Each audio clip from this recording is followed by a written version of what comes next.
Erica, your Pilates professional, helping you learn how to better use your Pilates Pro Chair.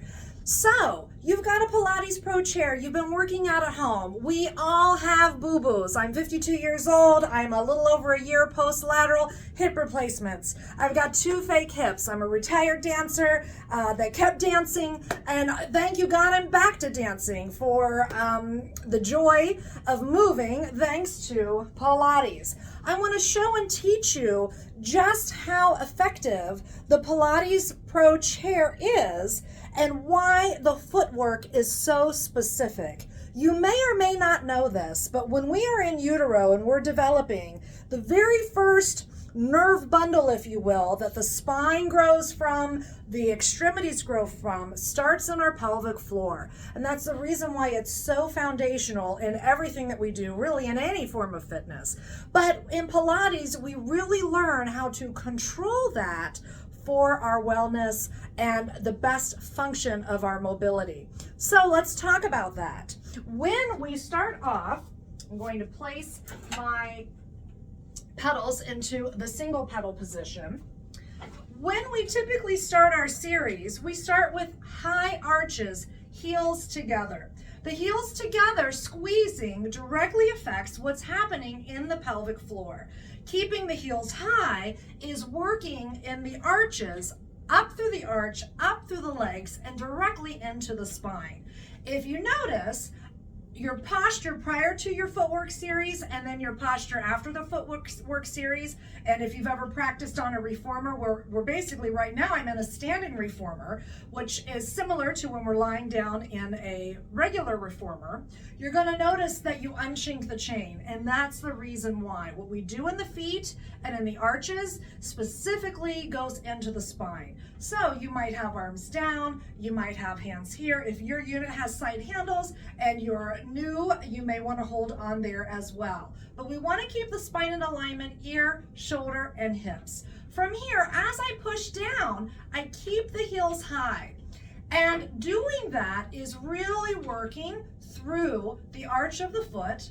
And I want to keep my pelvis centered. It's really easy to rock and roll. And you want to scoop everything in and up and wrap the glutes and around the sacrum. So as we're pushing down, I'm really feeling the front areas of the quads working, the calves working, and I'm getting a really nice connection deep inside my spine. Let's fast forward, coming into parallel heels high. Now the arches still stay high, and as we press down, you're going to notice it's really easy to push down on the pedals, but don't cheat yourself and come up part way.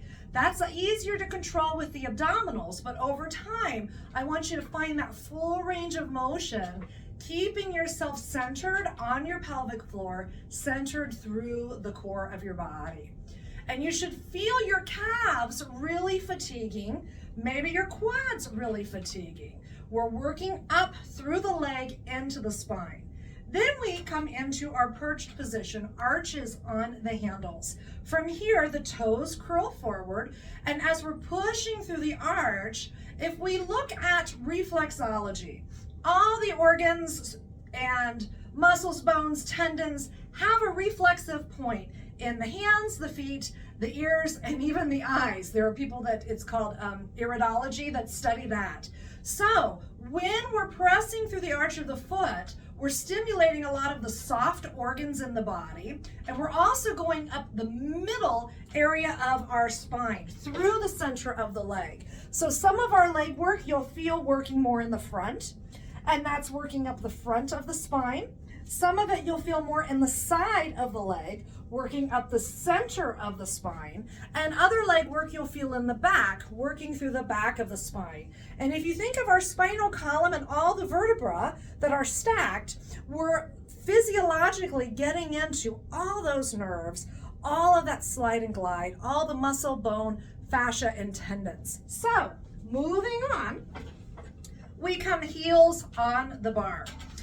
On the foot pedal, I want you to flex the toes up. Too often I see flaccid feet on the bar, and we want to really work through the front of the shins And they're going to fatigue. You're going to feel your shins fatiguing if you're doing it properly. And from here, you can pick whatever setting works for you. As we squeeze down, we're working differently. You're going to feel the front of the shins fatiguing. You're also going to feel the glutes and the back body lengthening.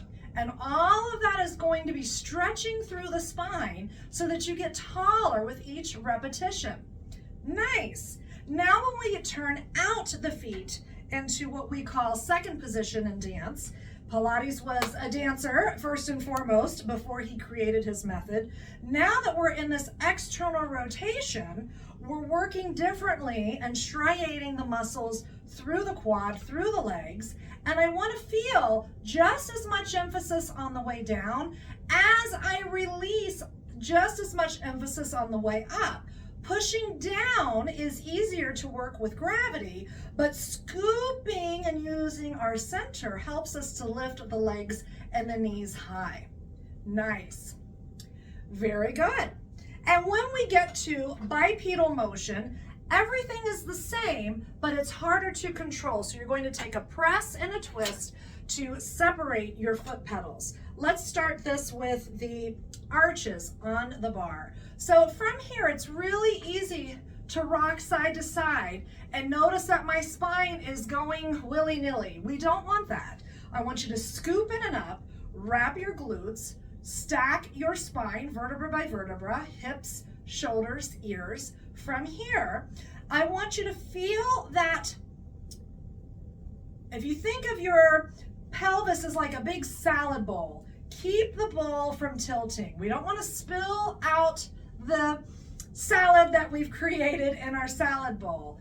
And it's really easy to lean side to side, but I want you to refrain from that by the scooping, the wrapping, and feel the contrast of if I just push down on one leg and let the other leg go where it wants to go, I'm going to be willy-nilly and I'm not going to be working as effectively and functionally in my body. But if I can feel one foot resisting the gravity while the other is pushing into it, and then conversely the opposition of that opposition when we come into our running will keep the pelvis more square. It will allow for better range of motion and better muscular engagement. Very good. Well, I hope that that helps you go deeper as you're working yourself out on your chair.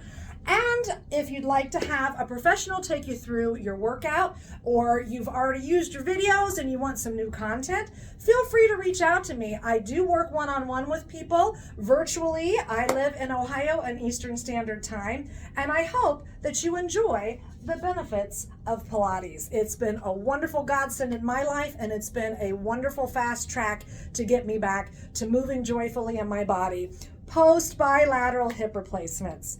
Namaste.